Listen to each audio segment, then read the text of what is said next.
ఒక టీవీ ప్రకటన వేళ అంటే మార్కెట్ ప్రైస్ 8,000 ఇచ్చిందండి. దీనిపై 2 డిస్కౌంట్ ఇచ్చిందండి. 20% ఒకటి, 10% ఒకటి ఇచ్చిందండి. అయినా టీవీ అమ్మకం ధర సెల్లింగ్ ప్రైస్ ఎంత ఉంటుంది? సెల్లింగ్ ప్రైస్ ఎంత?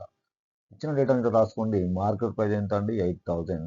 డిస్కౌంట్ ఫస్ట్ డిస్కౌంట్ 20% ఇచ్చింది దీని మీద. తర్వాత డిస్కౌంట్ ఎంత ఇచ్చింది? 10% ఇచ్చింది. ఇక్కడ ఫార్ములా చూడండి. Selling price is equal market price into first discount 100 minus D1/100 into 100 minus D2/100 అండి. ఓకే.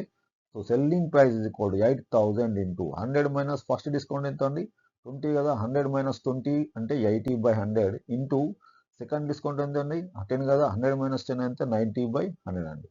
దీన్ని మనం సింప్లిఫై చేస్తే 2 zeros క్యాన్సిల్ అండి. ఓకే. ఇక్కడ 1 0 ఇక్కడ 1 0 క్యాన్సిల్ అండి. అర్థమవుతుందా? ఇక్కడ 1 0 ఇక్కడ 1 0 క్యాన్సిల్.